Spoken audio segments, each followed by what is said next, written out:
안녕하십니까. 저는 금융소비자연맹 박나영 팀장입니다.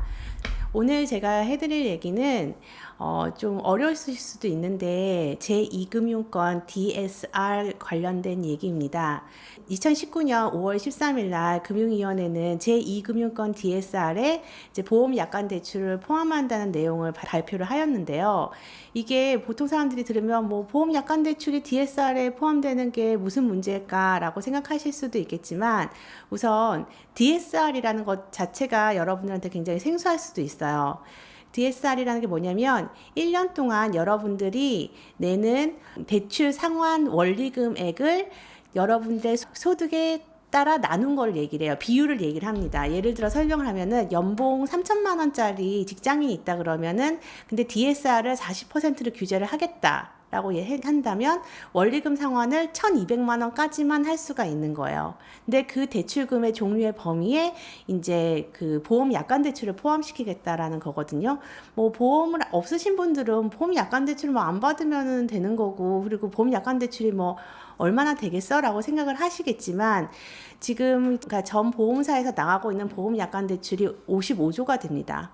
그렇기 때문에 이게 뭐 적은 숫자는 아니고요. 그리고 그 보험 약관 대출이라는 게 금융권 내에 그 신용정보원 시스템에 들어가지를 않아요. 그 이유는 2005년 대법원 판결에서 보험 약관 대출은 대출이라고 이름이 되어 있기는 하지만 그거는 그 해약환급금의 선지급금이나 보험금의 선지급금으로 규정을 하였어요. 그래서 이거는 대출이라고 이름은 붙여져 있지만 대출은 아니다라고 결정을 났거든요. 그래서 지금까지 신용정보원에 그 데이터가 들어가지를 않았는데 이번에 이제 제2금융권 DSR에 이제 보험 약관 대출을 포함시키겠다는 얘기는 신용정보원에 그 데이터를 넣겠다는 얘기입니다.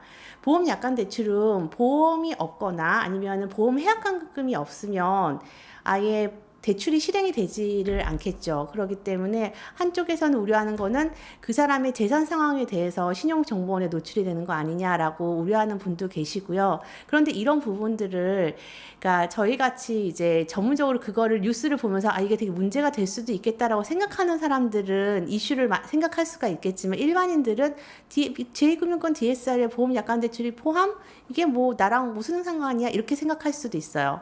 그런데 그래서 제가 이제 금융위원회에 연락을 했어요. 그래서 왜 제2금융권 DSR에 보험 약관 대출을 포함을 시키느냐. 제가 봤을 때는 하등의 뭐 법적 근거도 불확실하고 그리고 뭐 얻고자 하는 정책적 효과도 그렇게 크지 않을 것 같은데 왜 그러냐고 했더니 그쪽에서 하는 말은 제1금융권 DSR에 그 예금담보대출이 들어가 있기 때문에 그 논리로 해서 이제 보험 약관 대출도 제2금융권 DSR에 포함을 시키겠다라고 얘기를 했어요. 근데 여러분들 보시겠지만 지금 DSR을 규제하는 가장 큰 목적은 뭐냐면 앞으로 부동산이 떨어졌을 때 사람들이 대출금 때문에 너무 힘들거나 아니면 소득 대비 대출금을 지출하기가 너무 커가지고 뭐 가계가 이제 가계 뭐 리스크가 좀 늘어난다거나 이런 부분을 갖다가 없애기 위해서 DSR이라는 걸 두고 이제 서민 경제를 갖다가 안정화시키기 위해서 하는 거잖아요.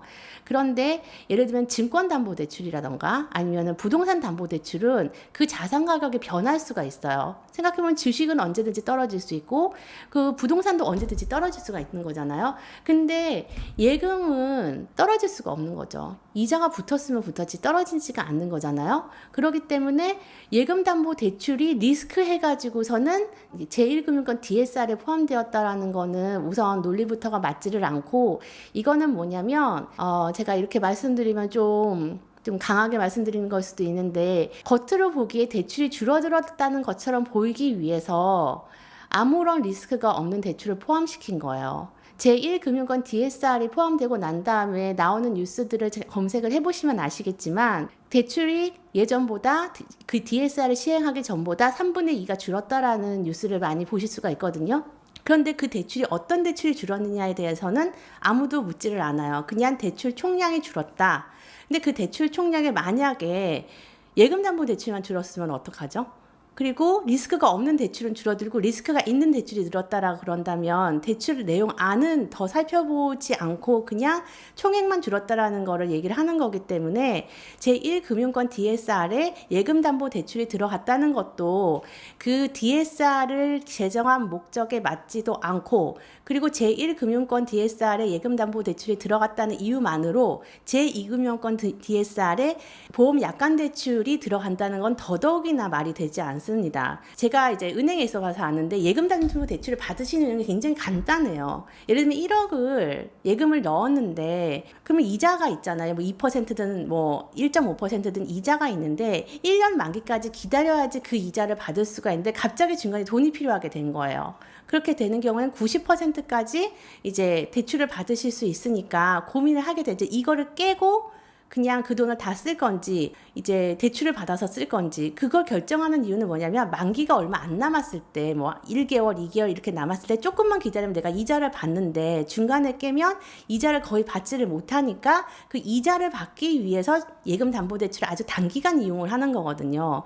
그런데 보험약관대출도 마찬가지예요. 그러니까 보험을 깨는 것보다 보험약관대출을 받아서라도 돈을 융통을 하고 그리고 난 다음에 돈을 쓰다가 뭐 이자가 나가는 돈이니까 갚을 수 있으면 갚고 보험약관대출은 보시다시피 대출의 성격이 아니라고 말씀드렸잖아요. 그래서 연체를 하여도 연체 이자가 붙지를 않아요. 그렇기 때문에 그냥 내가 돈이 생기면 갚고 돈이 안 생기면 못 갚는. 하지만 보험은 계속 유지가 되는 상품입니다. 보험 유지를 왜 시키겠어요? 뭐 보험의 기능이라는 게 기본적으로 보장 기능이 있잖아요. 아프거나 다치거나 했을 때 보험금을 받을 수 있는 권리이기 때문에 보험회사에서 보험약관 대출을 보험약관 안에 집어넣는 이유는 이제 보험의 기능을 다 하도록 하기 위해서 중간에 돈이 필요하다고 보험을 깨지 말고 보험약관대출을 받아서 돈을 융통해서라도 보장 기능을 계속 유지하기 위해서 보험약관대출의 그 순기능이 있는 거거든요.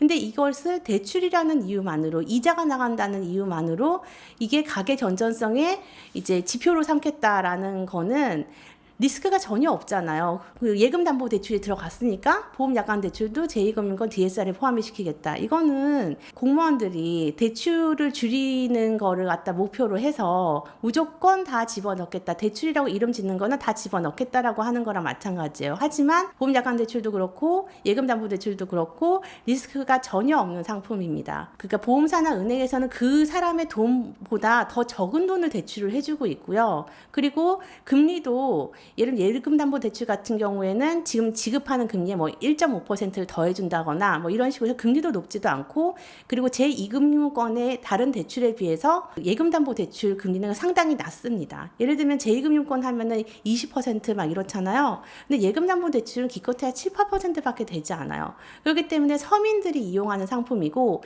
예금담보대출의 금액을 살펴보면 80% 이상이 500만 원 이하의 소액이에요.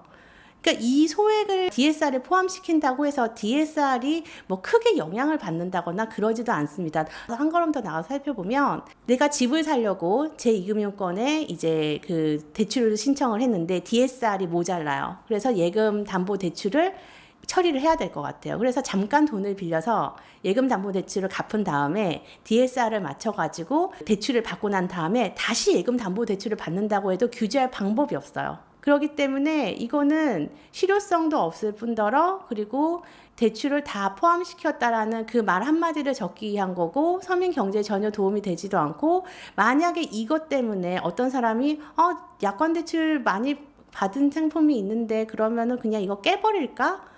그러면 왜냐면 약관 대출을 맥시멈 받아봤자 한 85%밖에 못 받거든요. 해약환급금에. 그러면 15%라도 돈이 더 생기는 거잖아요. 그래서 만약에 보험을 깬다라고 한다면 그 사람의 자산 건전성은 더 낮아지는 거예요. 만약에 아프거나 다치거나 했을 때 그걸 유지했을 때 만약 보험금을 받을 수 있었는데 그 기회를 놓치는 거잖아요. 그 기회가 사라지는 거고. 그렇기 때문에 예금담보대출이 제1금융권 DSR에 포함되는 거랑은 차원이 다른 문제가 생깁니다. 그러니까 정부에서 정책을 써서 사람들이 보험을 해약하도록 유도하는 정책이 될 수가 있어요. 지금 경기가 어려워져서 저축성 보험 해약률이 경기가 어려워질 때마다 굉장히 급증하고 있습니다. 사람들은 보험회사에 사업비를 다 내고 보험을 그냥 유지해서 보장 기능을 받던지 저축 기능을 받던지 하면 되는데 중간에 돈이 없어서 깨는 사람들이 너무 많아요. 이것도 사회 문제가 되거든요. 근데 이제는 그거를 제2금융권 DSR에 넣어서 해약을 더 마음을 굳게 먹게끔 하게 되는 거예요. 보험이라는 게 지금 당장 나한테 효용이 있지 않기 때문에 굉장히 해약하기가 쉬운 상품입니다. 그런 상품을 DSR에 포함을 시켜가지고서는 규제를 하겠다라고 하는 거는 제가 봤을 때는 목적과 수단이 전혀 매칭이 안 되는 게 아닌가라고 생각을 하고 이제 공무원들하고 얘기를 하다 보면은 얘기는 무조건 하겠다라는 겁니다. 지금 정부에서 하고 있는 건 대출을 줄이자라는 큰 아젠다가 있는 것 같아요. 아젠다가 실제로 있기도 하고 그 대출에 어떤 대출을 줄이고 어떤 대출을 늘려야 되는지에 대한 명확한 기준이 없이 그냥 무조건 하겠다라고 한다 그러면은 이제 문제가 되는 거죠. 예를 들면 리스크가 있는 대출을 줄이지를 못하고 리스크가 없는 대출을 줄여서 사람들로 하여금 만약에 보장 기능까지 없애버린다라고 한다면 그거는 잘못된 정책이라고 생각을 합니다. 그래서 여러분들이 그 이제 뉴스를 검색을 하시다 보면은 제2금융권 DSR에 보험 약관 대출이 포함이 되는구나라는 뉴스를 보신다면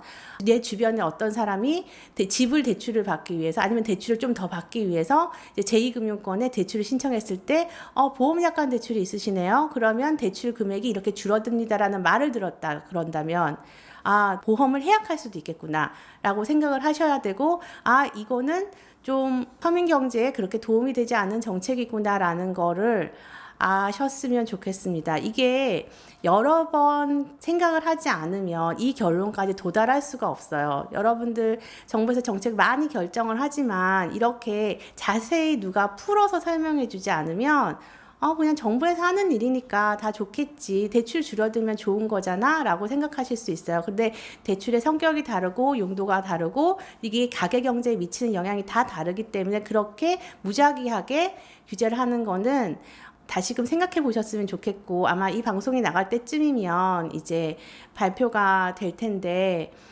참 안타깝게 생각을 하고요. 보험 약관 대출이라는 게 대출의 성격이 아니라는 것도 말씀을 드렸고요. 그리고 이제 그 정부 정책이 항상 순기능만 하지 않는다는 것도 알려드렸습니다. 오늘은 이것으로 마치겠습니다. 감사합니다.